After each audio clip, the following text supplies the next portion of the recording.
반갑습니다. 김은창 목사입니다.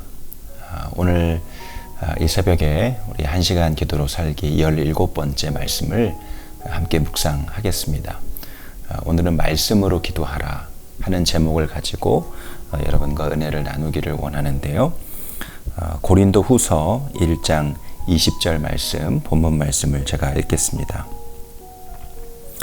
하나님의 약속은 얼마든지 그리스도 안에서 이해가 되니 그런즉 그로 말미암아 우리가 아멘하여 하나님께 영광을 돌리게 되느니라. 아멘. 제가 대학 시절에 저희 부모님께서 저에게 일평생 이 말씀 그대로 살아라, 그렇게 기도하시면서 주셨던 말씀이 있었습니다. 아버지가 주셨던 말씀은 이사야 49장 15절 말씀인데요.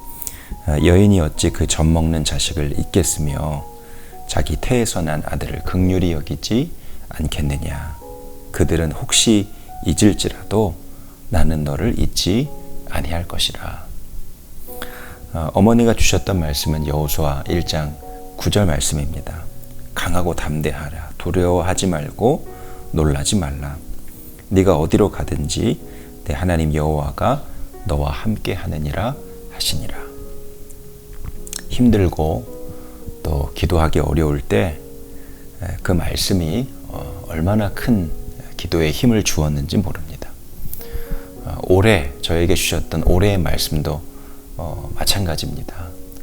다른 사람 그 어떤 것 의지하지 말고 오직 여호와 하나님만 의지하라. 그 말씀 하나님께서 올해 저의 말씀으로 삼으라 하고 주신 말씀입니다. 순간순간 두려움이 오고 염려가 일어날 때 이 말씀을 떠올리고 또 이 말씀을 붙잡으면 얼마나 큰 힘이 되고 또 위로가 되는지 모릅니다. 여러분, 맹목적인 기도, 또 내 힘으로 하는 기도는 오래 가지 못합니다. 그 기도에는 한계가 있고 그 기도는 금방 사라져 버립니다. 그러나 주님의 말씀을 의지하여 드리는 기도는 놀라운 힘이 부어집니다. 그 말씀 자체가 곧 예수님이시기 때문에 그렇습니다. 요한복음 1장 말씀에 보면 예수님이 곧 하나님의 말씀이다라고 이야기합니다. 요한복음 1장 1절에 태초에 말씀이 계시니라. 이 말씀이 곧 하나님과 함께 계셨으니 이 말씀은 곧 하나님이시라. 그가 태초에 하나님과 함께 계셨고, 14절 말씀에 말씀이 육신이 되어 우리 가운데 거하심에 우리가 그의 영광을 보니 아버지 독생자의 영광이요 은혜와 진리가 충만하더라. 그렇게 말씀하셨습니다. 기도할 때 무엇을 위해 기도해야 될지 잘 모르겠습니다. 그렇게 말씀하시는 분들이 많습니다. 충분히 공감이 되고 이해가 됩니다. 가족들의 이름 하나하나를 불러가면서 가족들의 기도 제목을 이야기하고 생각나는 사람들을 위해서 이렇게 쭉 기도하다 보면 오랜 기도 시간 걸리지 않고 금방 기도가 끝나는 것을 경험할 때가 있습니다. 그저 내 생각의 기도, 또 내 힘으로 드리려고 하는 기도이기 때문에 그렇습니다. 우리의 기도에는 한계가 있습니다. 그러나 하나님의 말씀을 붙들고 드리는 기도는 그 모든 인간적인 한계를 뛰어넘게 하는 능력이 있습니다. 예수원을 설립하신 대천덕 신부님에게 누군가가 이렇게 질문했습니다. 신부님은 어떻게 그렇게 선한 영향력을 끼치는 삶을 사실 수 있습니까?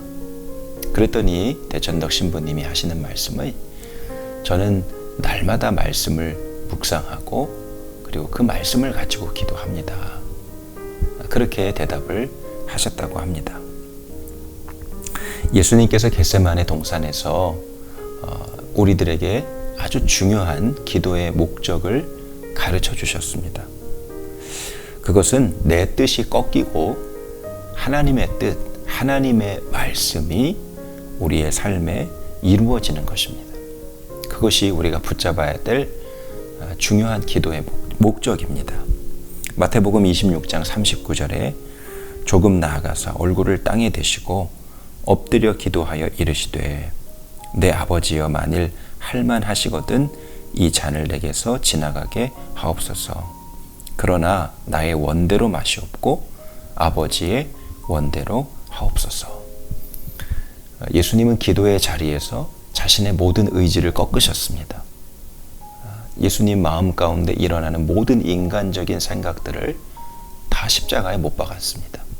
그리고 하나님의 뜻, 하나님의 말씀, 주님의 계획하심만이 이루어질 수 있기를 기도하신 것입니다. 하나님 아버지의 뜻, 하나님 아버지의 바램과 소망이 담겨 있는 것이 바로 우리가 날마다 읽는 성경, 하나님의 말씀인 것입니다. 오늘 본문에서 사도 바울은 이 하나님의 약속이 얼마든지 그리스도 안에서 예가 된다. 그런즉 그로 말미암아 우리가 아멘하여 하나님께 영광을 돌린다. 그렇게 말하고 있습니다. 하나님의 약속의 말씀은 예수 그리스도 안에서 모두 성취되었다라는 뜻입니다. 물론 우리가 보기에 아직 우리의 현실에서 다 이루어지지 않은 것 같은 말씀도 있습니다. 그러나 완전한 예수 그리스도의 십자가를 통하여 그 하나님의 약속의 말씀은 이미 성취되었고 하나님의 때에 그 성취된 현실을 우리가 보게 될 것입니다. 그러므로 우리가 어떤 말씀을 읽을 때 그 말씀에 대하여 아멘입니다. 공감합니다. 동의합니다. 우리가 그렇게 여기면 그 말씀이 우리의 삶에도 이미 이루어졌음을 우리가 선언하고 고백하는 것이 됩니다. 그런 마음으로 말씀을 읽을 때 이 말씀이 참 좋은 말씀이다. 은혜로운 말씀이다. 묵상하고 깨닫는 것으로 끝나지 않고 여러분 그 말씀 자체를 가지고 기도해 보십시오. 그 말씀이 여러분의 삶에 이루어질 것을 믿고 이미 이루어졌음을 믿고 기도해 보십시오. 내 해석이 아니라 그 말씀 자체를 기도 제목으로 삼아 보십시오. 기도가 달라지게 될 겁니다.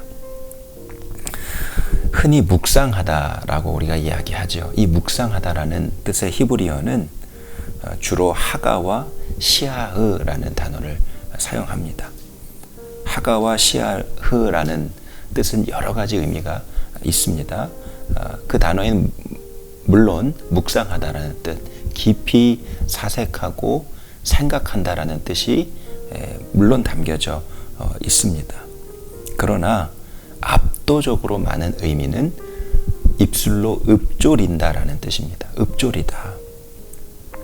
읊조린다라는 것은 작은 소리를 내면서 읽고 그것을 말하고 반복해서 중얼중얼 거리는 것을 이야기합니다. 우리가 흔히 큐티하면 하나님의 말씀을 조용히 읽고 그것을 깊이 생각하는 시간으로 우리는 이해합니다. 그러나 엄밀하게 성경적으로 말씀을 묵상한다라는 것은 그 말씀을 계속 우리의 입술로 읊조리고 말하는 행위를 말하는 겁니다. 그래서 묵상할 때 그 말씀의 의미가 어떤 의미인지 깊이 생각하는 것도 필요하지만 여러분 우선적으로 그 말씀을 소리내어 읽어보십시오. 그 말씀을 여러분의 입술로 읊조리면서 읽듯이 읽으면 여러분 그 말씀이 곧 여러분의 기도가 되는 것을 경험하게 되실 겁니다. 5만 번 기도 응답받은 조지 뮬러 목사님도 이렇게 기도했습니다. 전 세계 대부분 목회자가 참고하는 매튜 헨리 주석이 있는데 그 주인공인 매튜 헨리 목사님도 역시 이러한 기도의 방법을 사용하셨습니다. 육성으로 5만 명에게 설교했던 휘필드 목사님의 기도법이기도 했고요. 아마 많은 성도님들이 맥체인 성경 읽기표를 참고해서 성경 읽기를 하실 텐데 이 맥체인 목사님 역시 하나님의 말씀을 이렇게 읊조리듯이 읽으면서 묵상하셨습니다. 영적인 거장들, 하나님의 사람들이 이 말씀 자체를 가지고 기도하는 삶을 살았다는 겁니다. 여러분 예를 들어 시편 23편을 묵상한다고 생각해 보십시오. 시편 23편 1절이 여호와는 나의 목자시니 내게 부족함이 없으리로다 하신 말씀입니다. 그러면 이 말씀을 의지하여 말씀 그대로 가지고 이렇게 기도해 보는 겁니다. 주님은 내 인생의 목자이십니다. 내 인생의 목자 되신 주님이 나의 모든 것을 책임지시고 나의 갈 길을 인도하시고 모든 필요를 공급하시는 분이신 것을 믿습니다. 오늘 하루도 주님으로 인하여 부족함이 없는 삶을 살게 해 주십시오. 그저 내 마음속에 있는 막연한 기대, 인간적인 생각을 가지고 기도하는 것은 금방 한계를 갖게 되지만 하나님의 말씀 자체를 내 기도 제목으로 삼으면 그 기도는 엄청난 영향력, 힘을 갖게 됩니다. 그렇게 되면 하나님의 말씀은 날마다 우리가 묵상해야 될 완전한 지침서가 될 뿐만 아니라 우리가 평생 붙들고 기도해야 할 기도 제목이 되게 될 것입니다. 저는 노예로 사는 삶 속에서 또 억울한 누명을 쓰고 감옥 생활을 했던 요셉이 어디에서나 하나님과 동행했다는 삶을 읽을 때마다 그 요셉의 삶 자체가 우리 다음 세대들의 삶이 되기를 간절히 기도합니다.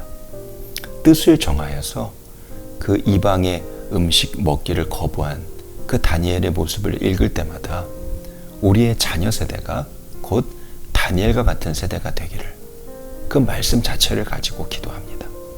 그러면 지금 우리 자녀들, 다음 세대들이 겪고 있는 현실은 너무나 힘들고 어렵지만 그 모든 현실을 뛰어넘는 압도하는 하나님의 말씀이 주시는 힘, 믿음, 그리고 놀라운 소망이 그 말씀을 붙잡고 기도하는 가운데 일어나게 됩니다.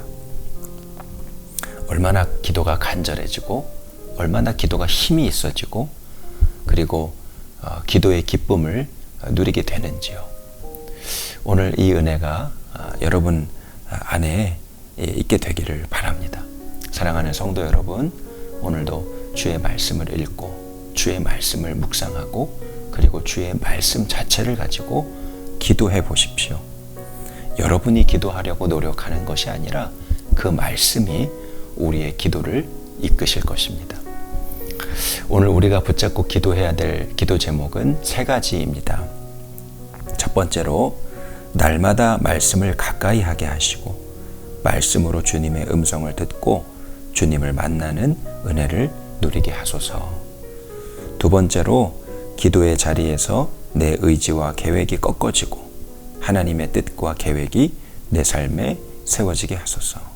세 번째로 말씀을 읽을 때 깊이 묵상하고 깨달음을 얻는 것에서 끝나지 않고 말씀이 곧 나의 기도 제목이 되게 하소서 하신 기도 제목 가지고 오늘 기도의 자리로 나가겠습니다. 제가 잠시 기도하겠습니다. 하나님, 오늘도 우리에게 주의 말씀을 허락하심을 감사합니다. 우리가 붙들어야 될 말씀, 우리가 기도의 제목으로 삼아야 될 표본이 되는 하나님의 말씀을 우리에게 주심을 감사합니다. 오늘도 우리가 주의 말씀 앞에 겸손히 서게 하여 주시고 그리고 그 말씀이 우리 심령 가운데 충만히 채워지고 그 말씀이 또한 우리의 기도를 이끄시는 것을 경험하게 하여 주옵소서. 하나님, 기도에 답답함이 있는 성도, 기도를 드리지만 막연한 기도, 인간적인 기도를 드림으로 여전히 마음 가운데 무거운 짐을 안고 있는 성도가 있다면 오늘 주의 말씀이 기도 제목이 되고 그것이 기도의 놀라운 능력이 되는 것을 깨닫는 시간 되게 하여 주시옵소서. 우리 구주 예수 그리스도의 이름으로 간절히 기도하옵나이다.